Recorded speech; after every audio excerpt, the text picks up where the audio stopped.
purpose because we'll probably talk more about Morbius. So, start with newest to oldest. Works for me.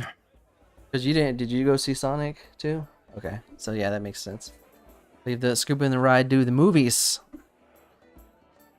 I took out Attack on Titan. Don't really talk about that. Not a big Attack on Titan fan. I'm sorry. Yeah. It's all good.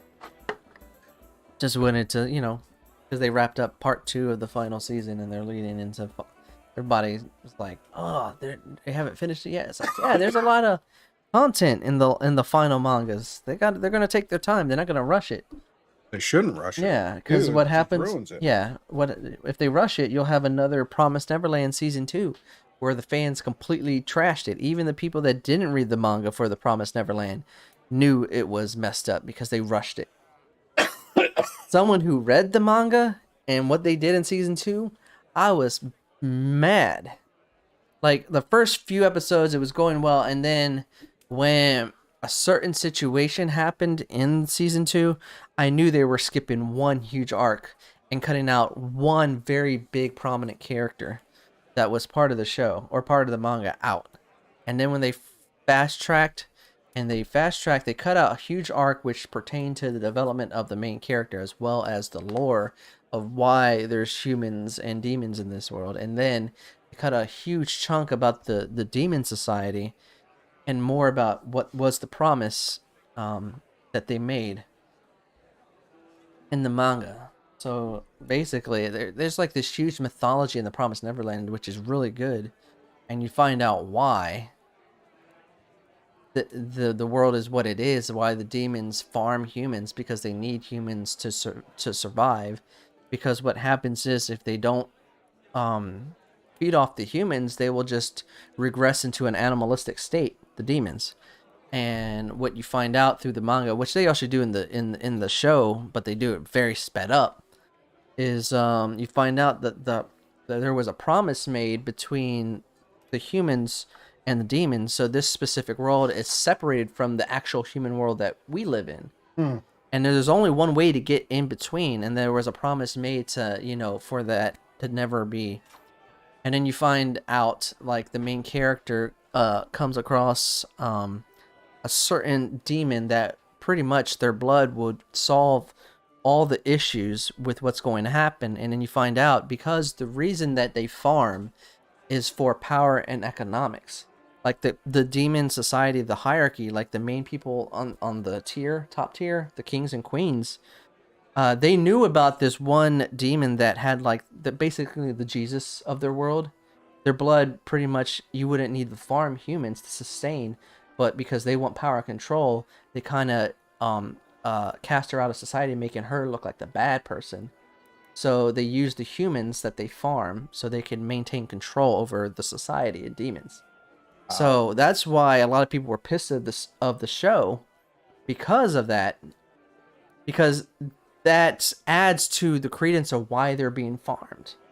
It adds to the character of the demons in the caste system and realizing not all demons are bad. All the demons in the world. So that's why a lot of people were pissed at the season 2. And then a lot of people that read the manga like me just told people that just watched the anime, go and read the manga. Yeah. You will.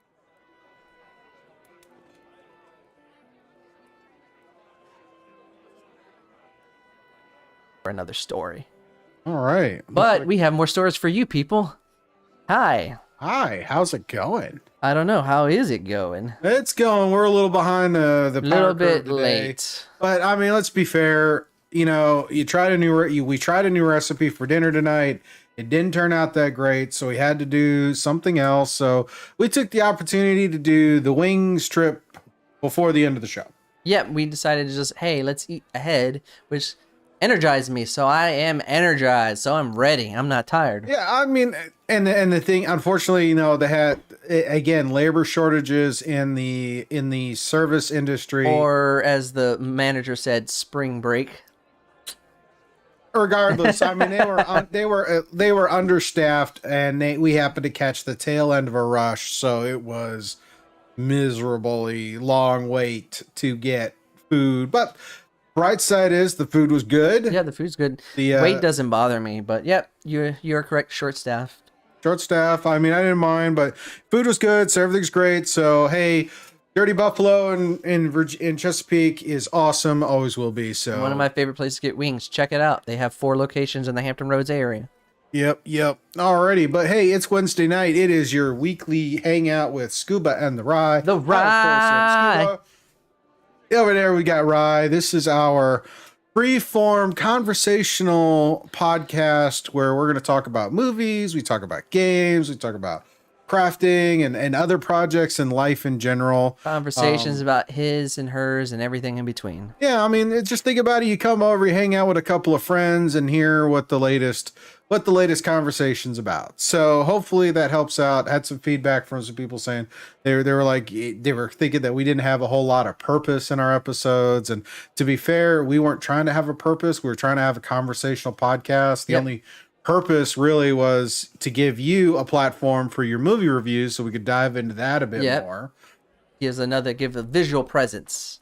So I think 120 episodes in, you know, we have some loyal followers, which thank you. You guys are awesome. Yep. Thank you very much. Watching all these videos every week. Please. I get feedback about them. I get feedback about you and us and talking about all we talk about. So appreciate it. Hey, if you're watching this, hey, hit the like, hit the subscribe, hit the bell. Somewhere around me. Leave comments in the YouTube vids. Tell me how great or not great I am. Hopefully I'm great. Super great. Yeah. I am full and ready. We're starting a little late. Sorry for that, but you know what? We're gonna do what we do. We're gonna run through this, and then we're gonna do our Moon Night watch party afterwards. And for episode 3. Episode 3, yeah, that's right.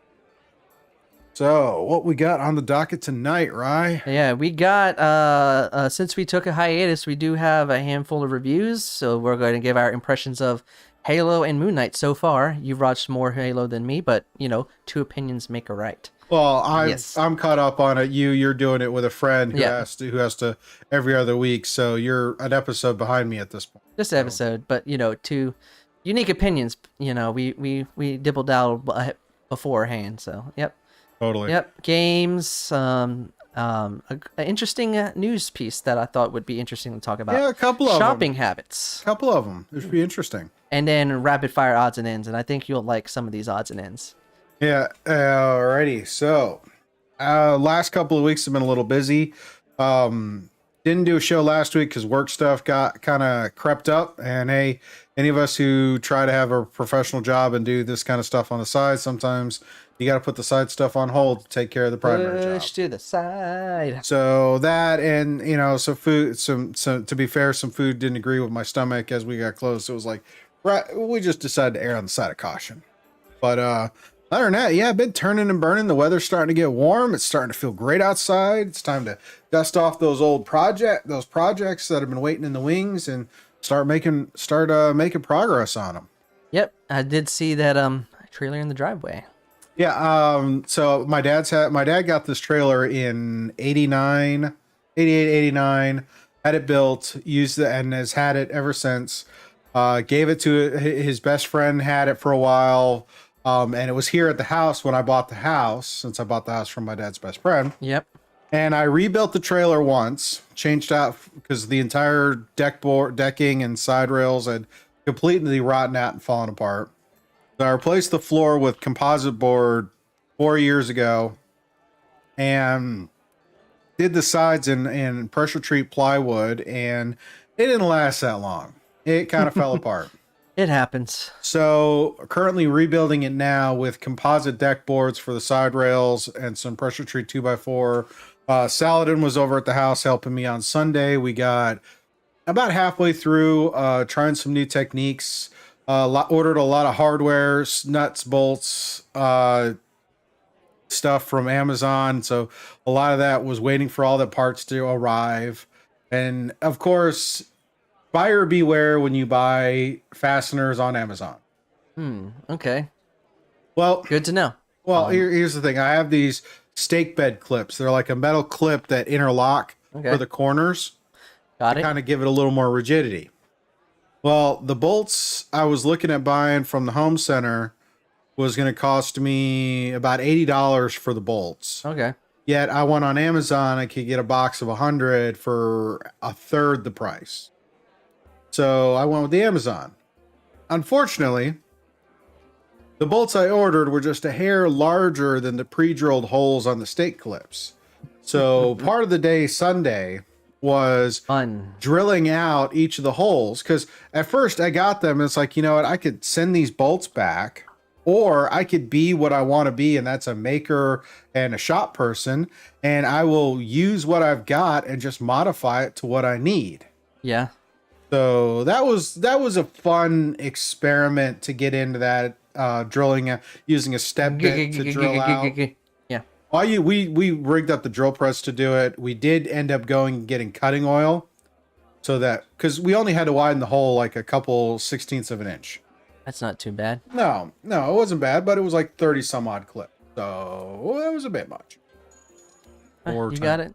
Like 20 or 30 clips. Well, you got it done, right? Yeah, we got it done. And then we changed up the design. So now I have extra hardware, and it's just because this is how this works. But it's my first major build project for the year, because we need the trailer for the trip to our trip to New York this summer. And we need the trailer for some other things going on. Hey, Saladin. Yep. Hopefully it was a fun time. Well, so one of my son's friends about to buy a house, so we're going to be nice friends and help move stuff, and give him some furniture, some excess furniture to help him get started, because that's the nice thing to do. Because young kids, when they're starting out, they ain't got jack. I mean, you almost want to play the old Jeff Foxworthy stand up about what he goes on about being single, because single life was so much fun. Yeah, maybe, I guess it was fun at some point. I think single life back in the day, not single life now. Single life now seems to be all kinds of hate and discontent. It is what it is. I don't want to think about it. We're talking 80s and 90s single life. Oh, okay. Yeah, the 90s was a fun time. The 90s, yeah, the 90s. The 90s, where I grew up in. I keep a lot of playlists on my Spotify, all 90s mostly. You've listened to one. Oh yeah, I love 90s music. Yep. I love it. I could live there all day, but I appreciate everything. So. Yeah. I can still feel it. Hey. Hey now. Hey now. I guess that he's catching up on our comments about singles life in the 90s versus single life today. Hey, don't confess your sins yet. You might be rewarded. That's fair. That is totally fair. But yeah, that's... Oh, and the big thing was got the fire pit that I have been waiting on getting. Yeah, built. I saw the video. That's awesome. Hell, the you fire looked pit right through the window right there, Ry. You can see it there. Ah, there it is. I see it, people. But yeah, Saladin was nice enough to help get that built, so it's got proper airflow and everything, and we did a quick test, and hey, it was great. I posted a video on my personal Instagram. Yep, I saw it. I was like, got the fire pit going. Time to roll it. There we go. We're gonna roll it. We're gonna hook it up again this weekend. Throw a bag of charcoal in there and just let it cook. That should be fun.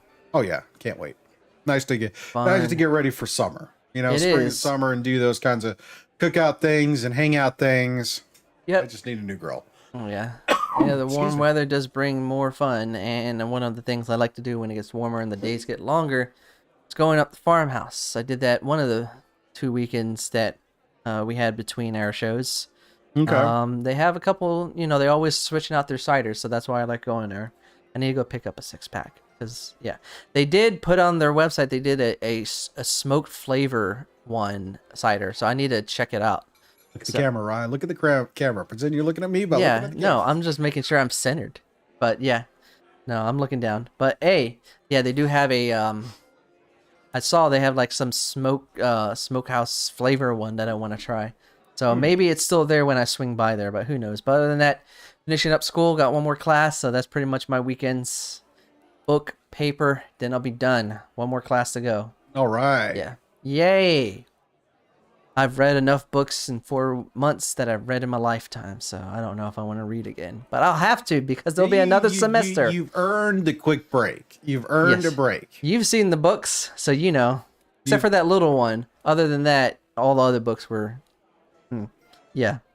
I've almost asked you if I could borrow any of them if you had to buy them all, but I don't think I could sit down and commit to reading anything. Yeah, it's mentally draining, but I did learn a lot. I'm not going to say that. Oh, that's always a bonus. Yep, I was like, learning about different things and, having conversations. This is one thing I appreciate class.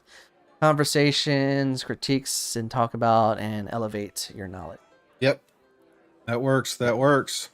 But yeah, that's all my days. Just warmer weather means more things to do. So go out, people. More things to do, as long as the pollen doesn't affect you. So. Yeah, totally. All right, let's get into those reviews. Yes, sir. All right, so what's the first one we're going to talk about? First one, going to work from new to old. So the latest one is Everything, Everywhere, All at Once.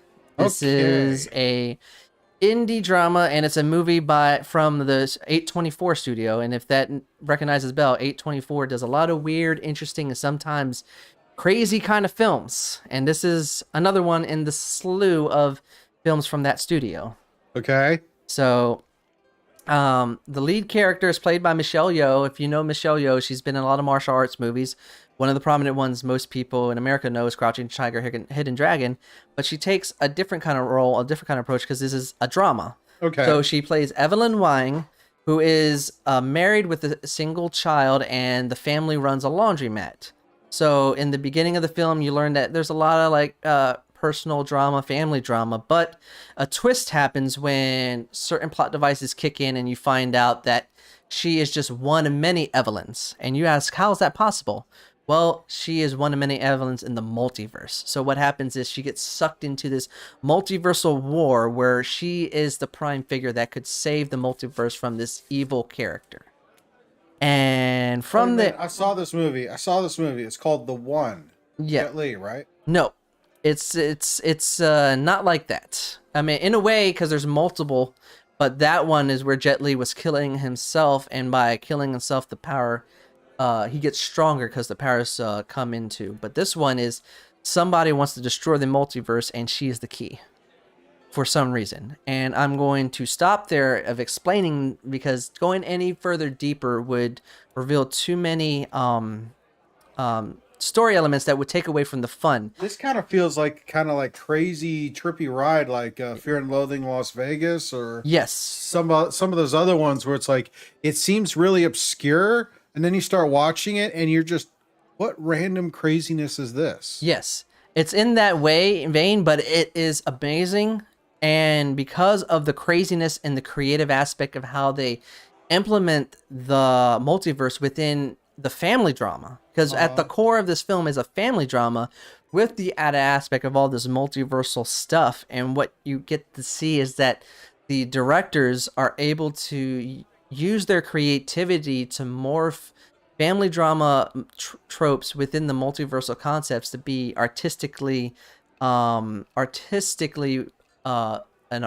journey of a very color imaginable palette. So it's basically like looking at a painting and looking at all this craziness, but there is cohesion because you're focused on Evelyn Wang and her drama, and then all the different things that she has to deal with, not only with the multiversal stuff and all her other lives, because she gets to experience all the other lives of Evelyn Wang, but also the issues she's having in her family. And that's where the film blossoms in being this crazy, chaotic, original piece of all these tropes that you're familiar with, but it's original in its own journey.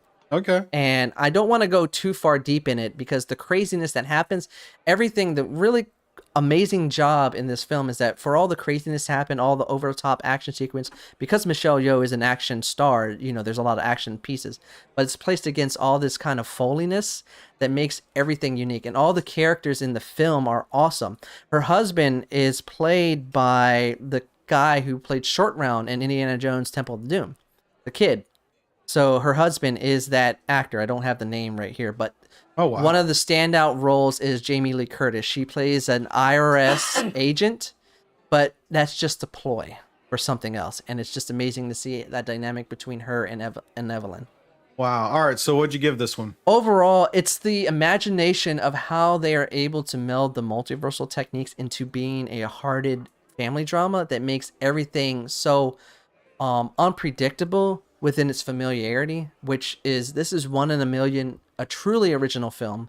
And like I said, I'm not going to explain too much because if you go see it, you're going to be blown away. 4 out of 5 full price. Okay. Okay. I think Cool. you would enjoy it because it's a lot of craziness that is, it's linear in its chaoticness. Weird. So it almost sounds like it's either The Hangover or Fear and Loathing, but with a multiversal trip to it. Yeah, it's multiversal trippy, but it's a family drama. Okay. Yeah. Cool. Next up is Blue and Speedy. Yes, Sonic the Hedgehog. Ooh. All right. So this is the sequel to last year's Sonic the Hedgehog. Yep. And we're just building on what happened last time. Yeah. Only that we're going to get the introduction of Tails. We're going to get a more Robotnik, and the introduction of Knuckles. Yes. And it's reading through your review. It seems like this is a continuation of the hero's journey. What makes this one stand out as a sequel compared to other sequel films, or off of the because to be fair, the hero's journey has got to be the default story plot. Yeah. It's a default story block. It's a foundation for a lot of films, but that doesn't take away from the enjoyment from a lot of films, aka Iron Man. But like you said, what does it do? What does number 2 do to expand upon the first instead of just being just a copycat?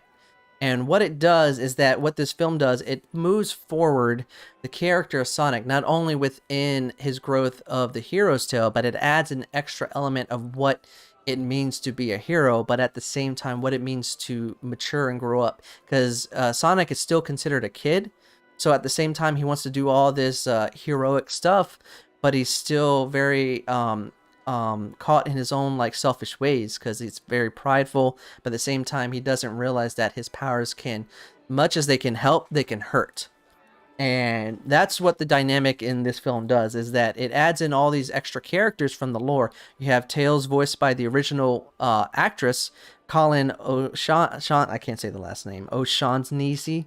Okay. She's the original voice actor from the games and the TV show cartoon. And then you have Idris Elba voicing Knuckles, which him as Knuckles is a standout. And I'm going to point this out before moving forward, is that he is so serious in the role that it becomes so comedic of his seriousness, because he's so oblivious to the obviousness that it makes every interaction he has with any of the characters and Dr. Robotnik just stand out hilarious. Okay. But so he's playing a straight lace against the straight- comedy, which makes it funny. Because it's just, he's so oblivious to everything happening. Wow. So it is hilarious. But like you said, the movie is a hero's tale, but what you have is that you have a growth in the character and the idea of, other than just being a hero, what is the define of the hero?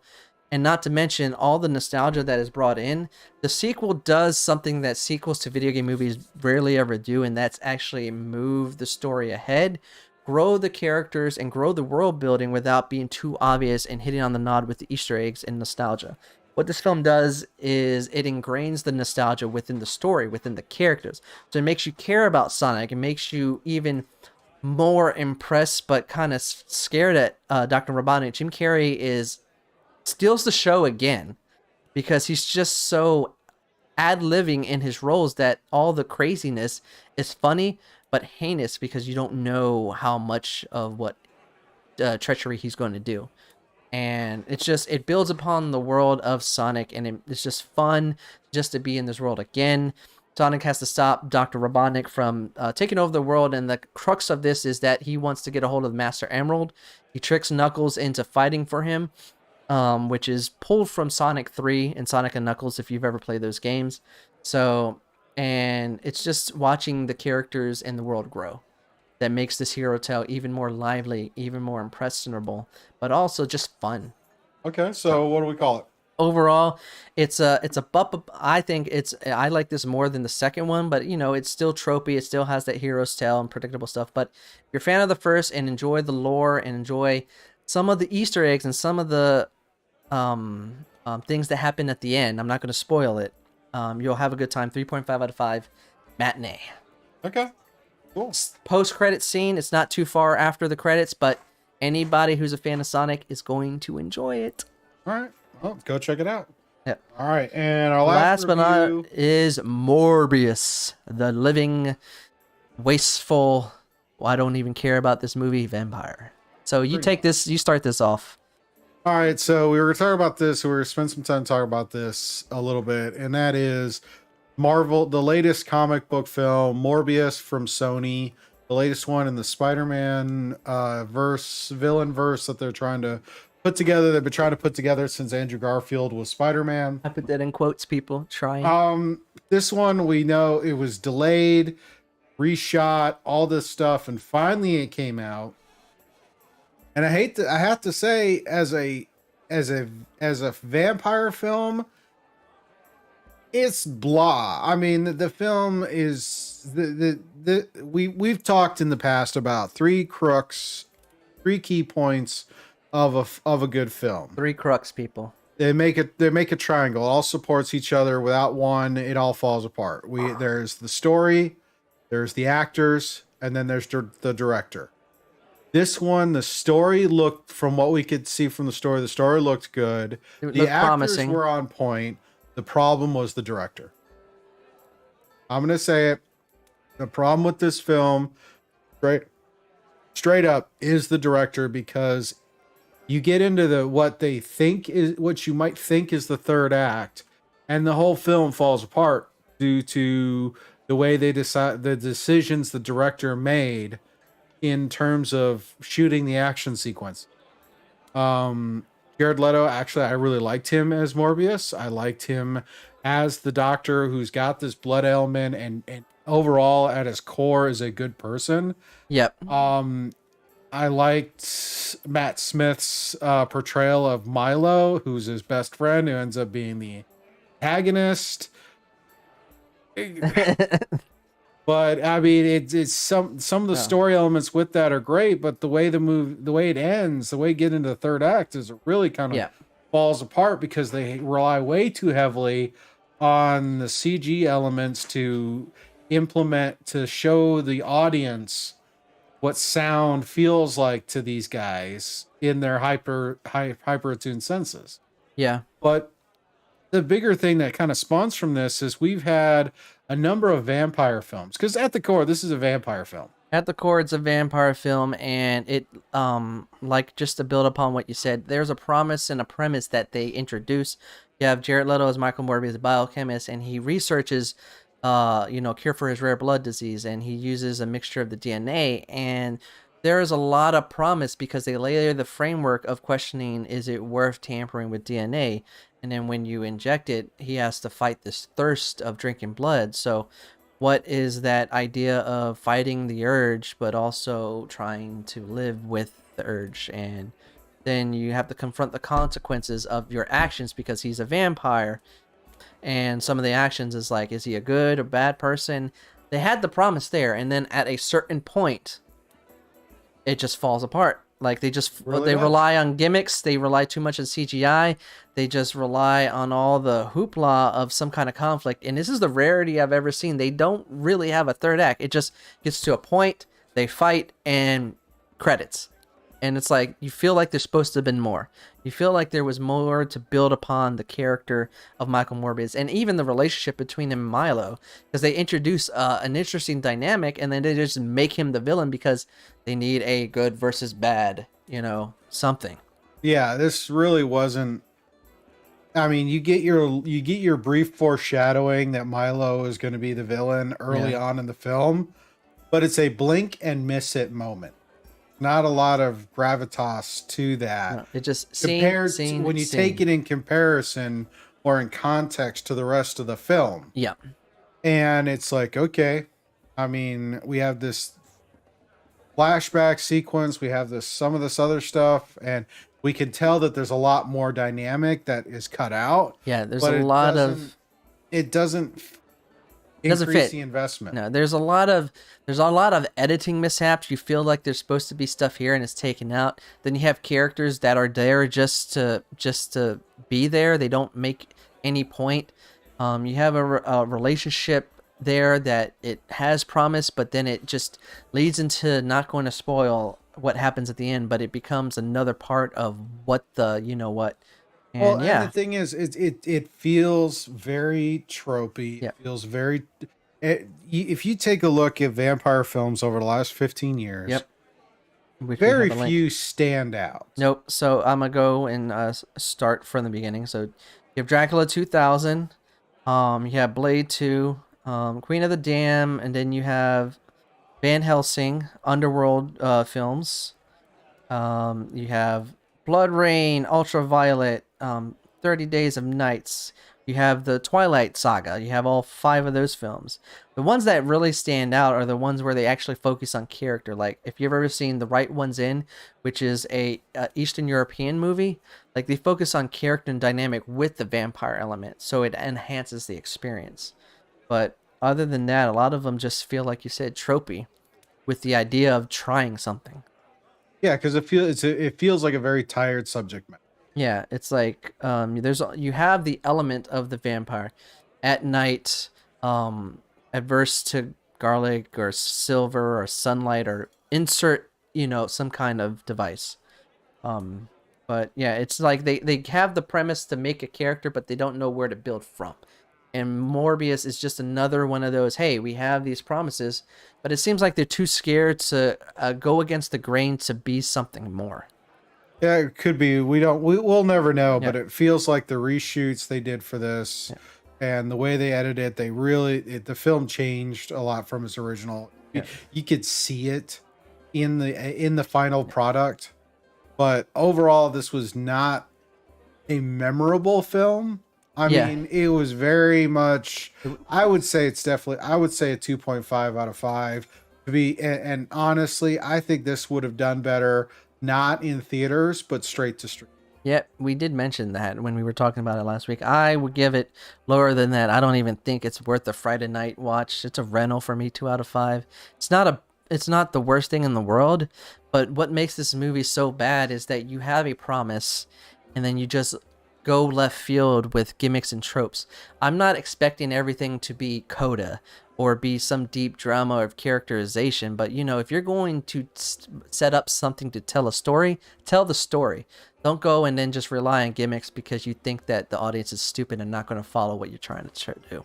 I would give it a lower rating just for its insult of my intelligence, but I'll be fair, it did set up some interesting stuff in the beginning, so 2 out of 5, Rental. Yeah.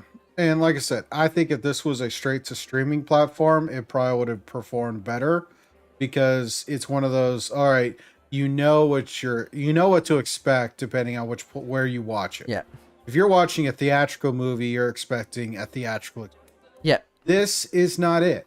It doesn't matter what genre, romance, war, comedy, dark satire, horror. You want the theatrical experience of that genre. And if you don't get it, yeah. Yeah, so this had a lot of potential, but I think the director is where this movie. I did not know there was another Lost Boys in the 2010s.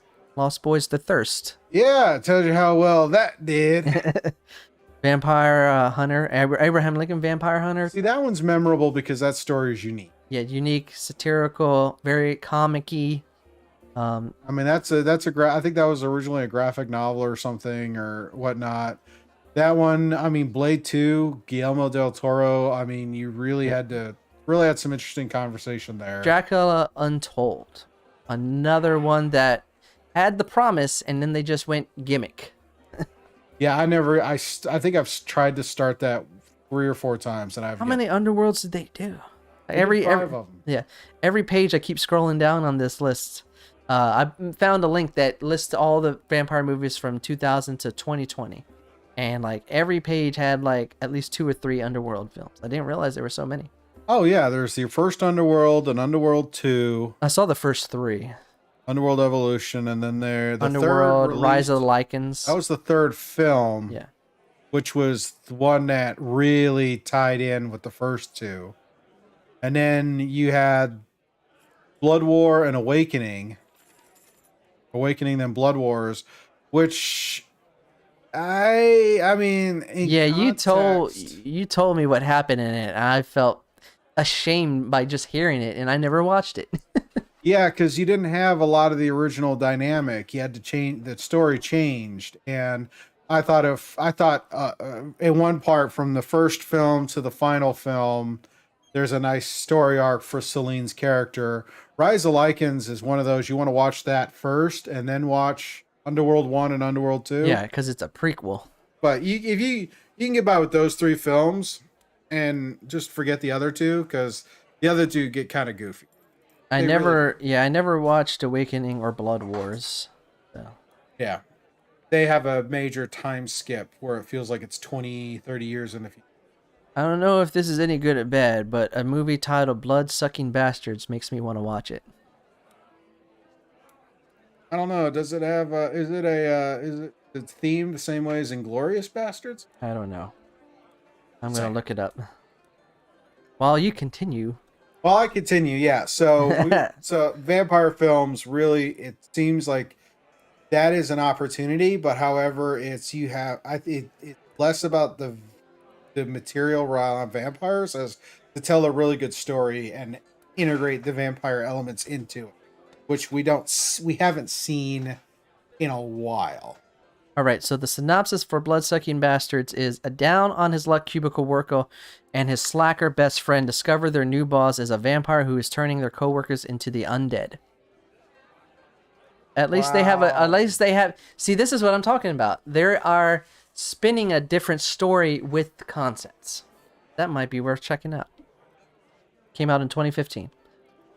All right, cool. All right, um, So what do you think about the latest shows that have dropped, Halo and Moon Knight? well, Moon Knight, I'm enjoying because it's just a refreshing kind of context. Because I don't know anything about this character, so it's literally the medium that it's coming off. Yep. And the cast and the way they're telling the story is point in my.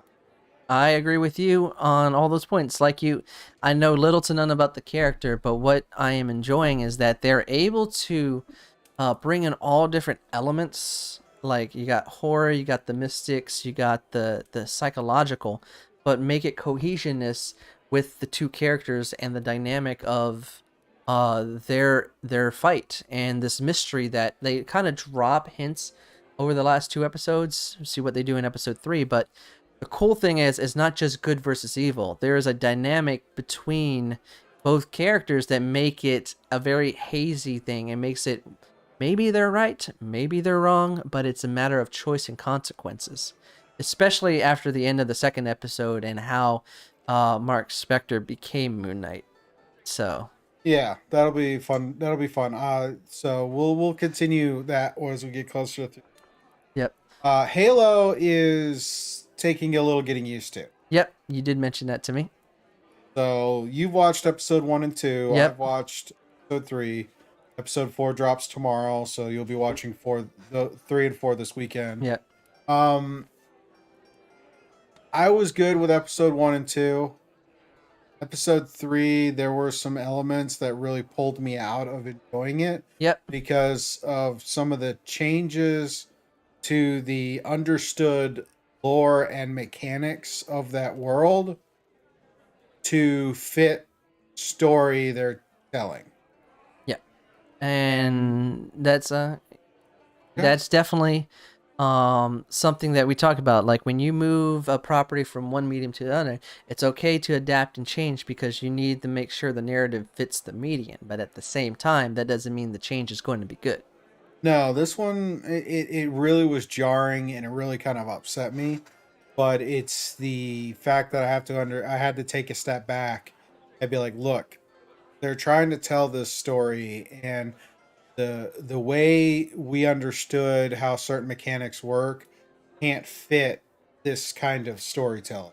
Yep. And we're I only still think they could have gotten away with it if they depending, they could have gotten away with it through other means, but they didn't explore that. Yeah. And what they're trying to use as the plot devices really don't feel right. Yeah.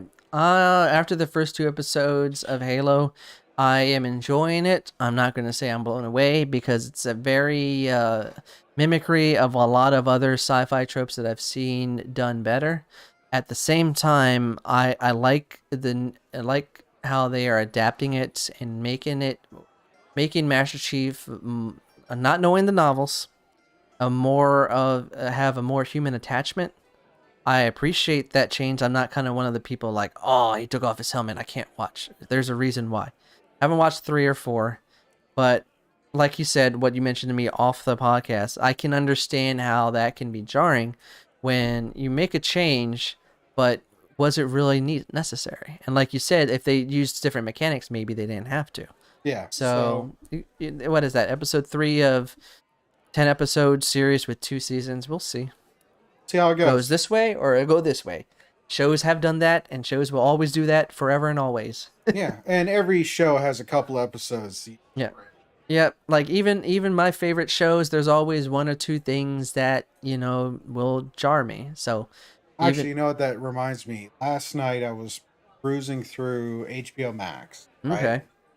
And I was looking for some films to put in my watch list, some nostalgic films, some that I've only ever seen bits and pieces and I really want to commit to watching. One of them being the original Iron Eagle from 1986 with Louis Gossett Jr. That's on HBO. I gotta add it I've right seen now. bits and pieces of it, but I haven't actually watched the whole film. I don't remember watching the whole film.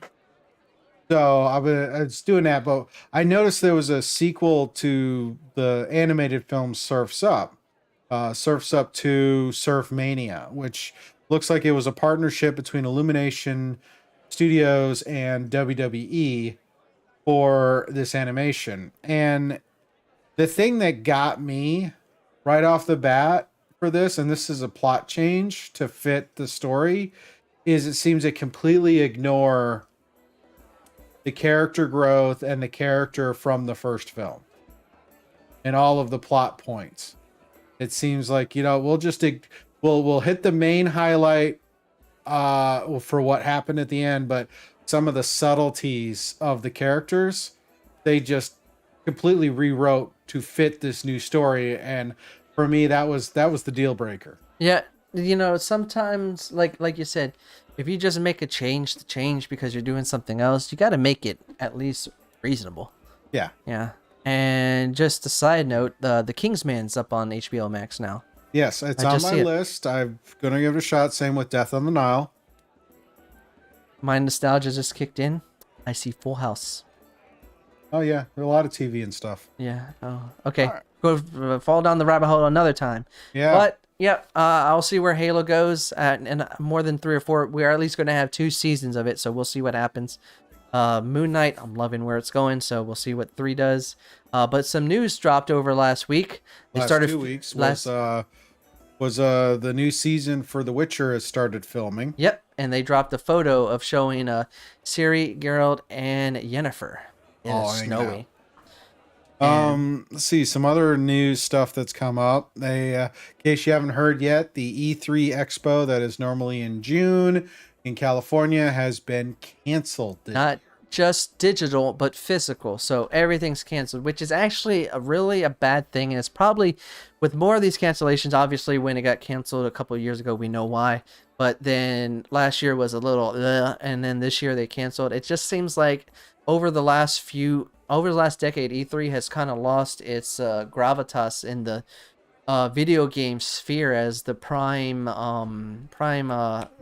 convention for video games. Well, you have to remember what it was. E3 was originally for the video game distributors. Yep. To see what the latest titles were, so they could order their shipments for the holiday season. Yeah. Because of the time it took to make cartridges and all that. So they could look at the new games. They could say, hey, I want 10,000 units, or hey, I want 1,000 units, whatever. And then manufacturing would kick up.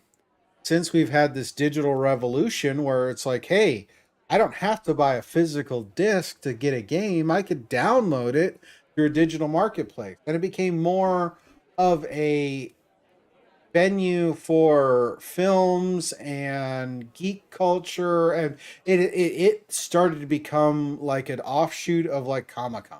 Yeah, it was becoming way bigger than what it was, and like you said, all that geek culture, you already have it, that happens right down the street at San Diego. A month And later. yeah, and not to mention the fact over the last decade, some other shows have been getting more prominence and more bigger and more influential, which is Gamescom, which happens in Germany. You have the Tokyo Game Show, which is prime because most video games are made in Japan, and then not to mention PAX. You have PAX East, West, South, and PAX Prime.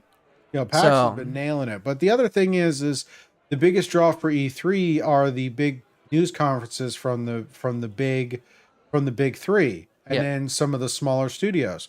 Well, you know what? They don't even have those in the convention hall. They have them in other buildings nearby, yeah. and there's so much production value that go into them. And if anything, we saw from COVID, half of these places have studios on their campuses for these kinds of presentations. Yep, Nintendo does their own Nintendo Direct like every 2 or 3 months. Sony does their own Direct every like once or twice a year. Xbox Um, has their weekly show with yeah, Major Nelson. I yeah. mean, It's there it's really isn't a need to do E3. So they say they might bring it back next year. We'll wait and yeah. see. Honestly, I think the market and I think the industry as a whole has moved on from Yeah. needing it. Yeah, it's like that. It's like the no, I'll save that argument for our other discussion. But yeah, E3 with the saturation and the evolution of all the other conventions, they aren't needed anymore. They're just a niche caught in the web Because it's of hard to yeah. watch them too. I think that's another thing that really hurts it is it's hard to watch E3, and it used to be media only, and then recently they opened up to the public. Yeah. But if you want to watch any of it, it's extremely difficult to watch any of the shows. Yeah. I remember we spent years trying to watch E3 shows. And whether it's streamed live on Xbox or try to find the YouTube channels or something to try and find these presentations so we could see what was up. Yeah. But and most of the time at these shows, they only whenever they showcase a game, it's always cinematics. So I'm already like just kind of mute to it because I want to see gameplay. Or yeah, or the few demos they do of gameplay you could check out. But a lot of the gameplay demos are at other conventions, like you said, Yeah. PAX. Oh, yep. So, but yep. So another in the gaming news, Xbox Game Pass might be getting a family plan. Oh, that'll be nice. So it dropped on IGN. So it's been. Ooh, did I click the wrong link? Oh, but yeah. Yeah, I think you have the wrong link there. Okay, but anyways, it's been announced. So, PlayStation or Sony has been. They evolved their PS Plus to have tiers. So Xbox is like, okay, hold my beer. Yeah. Yeah, so they're going to probably by the end of the year. The article is in the Discord, but by the end of the year, they're probably going to merge to where they have a family plan. So you pay one price and have multiple people under one, like under Ultimate For or me, yeah, that is a perfect plan yeah, because I so do that with my Apple subscription. It's great. yeah, One price, and everybody who's associated with who's considered family is given their access to their things, whether they choose to use it or not. yeah, and it's going to be very helpful. But so yeah, that's what I remember from reading from the article. We'll share it out another time. But yeah, it is basically Microsoft saying, "Hold my beer." Paying $15 a month, three times for three people, that gets a little headache. Yes. So having family plan will work out. There's a lot of other subscription places that do have family plans. Spotify has a family plan. Apple has a family plan. Why not at It makes Microsoft? sense. I mean, bundle it and go. I mean, people are going to have this service anyway. And to be fair, Xbox is more about accessibility than trying to gouge you for money because, hey, they've got plenty of diversification and plenty of Yeah, income. Game Pass. They have the partnership with EA, and they have Bethesda, and also they just got that partnership with Blizzard. Not to mention they have the XCloud, and you can play your games via Xbox or PC. Yeah, it's going to be interesting. Yeah. Alrighty. So, some other stuff. Moving on. Let's see. You have an interesting article here about Pandemic shopping Yeah, habits. I like every week I try to, find a cool, interesting discussion. And one thing I noticed, at least popping over the last couple of weeks, and they were talking about shopping and shopping habits. One where it's affecting a certain retail giant, which was Prime in our childhood days, but also how the pandemic has altered shopping habits for certain groceries. Oh hell So yeah. I pulled out a couple points from this article in News Nation, and one of the things I pulled out of this, like, says, quote, 70% of U.S. shoppers have purchased a new or different brand than they had pre-pandemic, according to the survey conducted by a consulting company, Damon Worldwide Inc. And they say two of the main issues, one is supply chain issues and rising prices. So what happens is that with the altering change of our society, not to mention some of the dynamics, people are looking to other things. But what I find interesting on the positive and the plus is that with the changing of habits and going to different brands, it might actually highlight a more variety of other people getting their marketing their stuff to others. So hey, they'd be like, hey, you can't get this cereal, but why don't you try my cereal? Why don't you try my ham? Why don't you buy my toilet paper? So it might actually bring up new brands and new different marketing strategies where there wasn't one pre-pandemic. Yeah. Well, the first things that come to mind to me are like in-person shopping versus delivery. Yep, that's the one thing that increased during the pandemic, is that the increase of delivery services. So a lot of people, especially like if you go to the grocery stores, you'll notice what I noticed. You have people putting the carts and bringing it out to the delivery. Like Wegmans over by me, they have their own dedicated lane where you pull up and they put the stuff in your car and you go. Harris Teeter and Harris Teeter's been doing Yeah, that. Kroger started doing that, and then some of the other places have the curbside pickup lanes identified.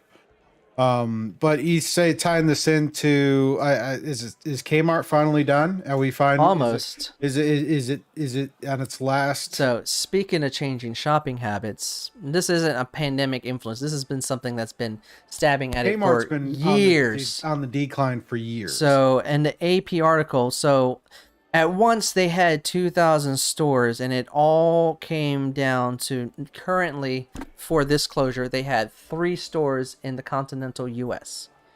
One in New Jersey, and then 2 in Florida, and the one in New Jersey, or no, one in New Jersey, one in Long Island, and one in Miami. And the one in New Jersey is closing, so that leaves 2 physical stores of Kmart's in the continental U.S. Oh, I mean, Kmart's been on the decline. Walmart's been kicking their butt. Yeah, and they said it's an amalgamation of Walmart, Target, and Amazon, and the changing of the shopping habit. People going digital, people going to different stores, people going to cheaper and more accessible items. You have Marshalls, TJ Maxx, Ross. You have a lot of those discount stores. You have a lot of, just like you said, Walmart. There you go. So yeah, it's just, I thought that was interesting. It really popped up to me because I remember growing up going to Kmart. Like Kmart was one of our stores, and there was a lot of Kmart's, especially in this area. There used to be a Kmart almost like every corner of the city. My first W-2 job was at a Kmart. Yeah, and I remember going to the Super K. Remember, we used to have a Super Kmart. Yeah, the one on one on Holland Road. I thought when I walked in there, I worked there after they opened. you did.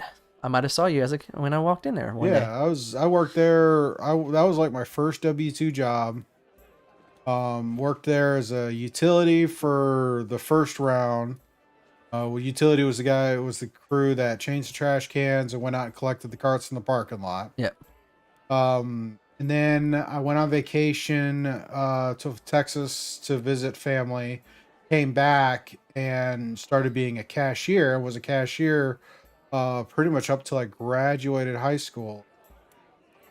And that was the job I did because once I graduated high school, I often do those things. But Yeah. I was working there, and it was like, that was the first job I was doing. I remember walking in there as a kid, and I thought, this is the biggest store I've ever been in. Being a kid, going from the Kmart that used to be over there by Pembroke, and then going to the one on Holland, you're like, whoa. It was funny because I was working there when Princess Diana died. Really? That was 96. I would remember going out with friends, and we were at Q Masters shooting pool when the news came across the wire. And I remember the next day they were wondering if they should lower the flag to half mast for her death. And of course, that got shut down because the rules for lowering the flag are very clear. At least they were up until, everything crazy. But it was the fact that it was a conversation piece for a while. But that's what I remember working there in that time during those kinds of events. Yeah. But yeah, and over the years, Kmart's quality has really gone down. Yep. There was the big blip 5-10 years ago about them buying Sears. Yeah, they bought Sears in a way that hopefully combining both would make it better, but it was a lot of bad business. It killed it. I think it. It sped up their demise. Because if I remember correctly, before they bought it, they were doing this and they were slowly inching back up. And I think purchasing it by expanding too much, it crashed and burned. And yeah. And then Amazon came on the block and Walmart with its tactics, and it was done. You had Target, and then like all the discount stores, like I said, you had Marshalls, TJ Maxx, Ross, Burlington. You have a lot of these other stores, niche stores that people go to that, Kmart just kind of fell to the wayside. Kohl's. But yeah. Shopping habits change, but the good thing is that they saying that with all these different shopping habits, some stores' demise, it means the rise of more local investment and more local products, which I appreciate. So, fun time. I've been up for tonight. All right. Well, I can rapid fire real fast. 5-minute rapid fire. All right. Yeah, let's talk about this. All right. So tell me, how is Guardians of the Galaxy Volume 3 breaking records? Yeah. So Guardians of the Galaxy C has reported in IGN they're breaking world records in prosthetics. So they're breaking records by having the world record breaking of using the most prosthetics in any movie to date. So okay. So that's what they're breaking. So not only is Guardians of the Galaxy awesome, but they're breaking records. Okay. So that's the big thing about that article. Looks like we have a retirement news. The nation's oldest park ranger, reported at the age of 100. Yes, finally retires. Yeah, so see, that tells you that is a job you could be happy doing for the rest of your life. Yeah. So as reported out of a Denver news affiliate, Betty Reed Sorkin retired Thursday, which of that week, more than 15 years as the Rosie the River World War II Homefront National Historic Park in Richmond, California. So there you go. Alrighty. Next up, we have Nintendo has a hotel. Yes. So Nintendo's original headquarters, 1930s headquarters, was reopened as a hotel. So the original headquarters in Kyoto was refurbished, and it opened on April 1st. Is that a joke? No, it's not a joke. Legit? No, it's legit. So it reopened up as a hotel.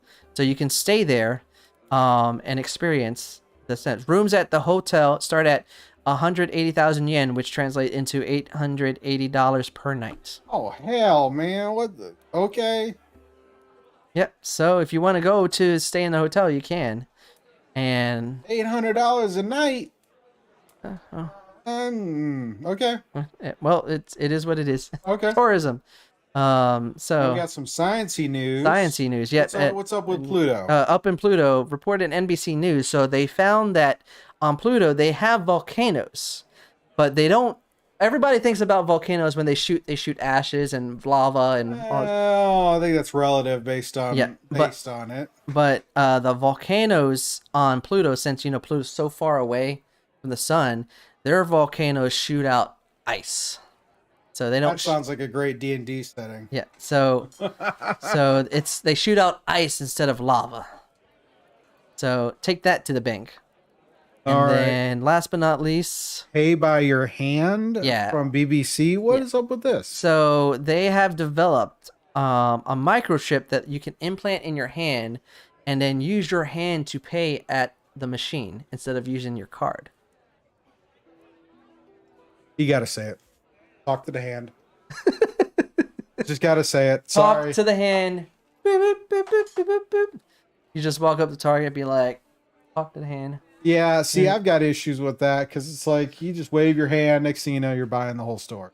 Yeah, I could be. I'm an impulse buyer, so I could be like, You gotta have that mental motion of reaching for the wallet, opening and pulling out the card, or pulling the phone out, and like, all right, you have to commit to this. Versus, all right, I'm just gonna wave my hand. Yep. So these are not the purchases you intended to buy. Yeah. Talk to the hand. Boom. So yeah, rapid fire on those articles. That was some odds and ends and goofy things that we find on the internet. All right, with that, thank you everyone for watching and listening. I hope you all enjoyed it. If you did, be sure to hit the like button. If you have some comments or thoughts on the movies we talked about, you saw them or like to, or have some differing opinions, please leave it in the comments below. We'd love to hear from you.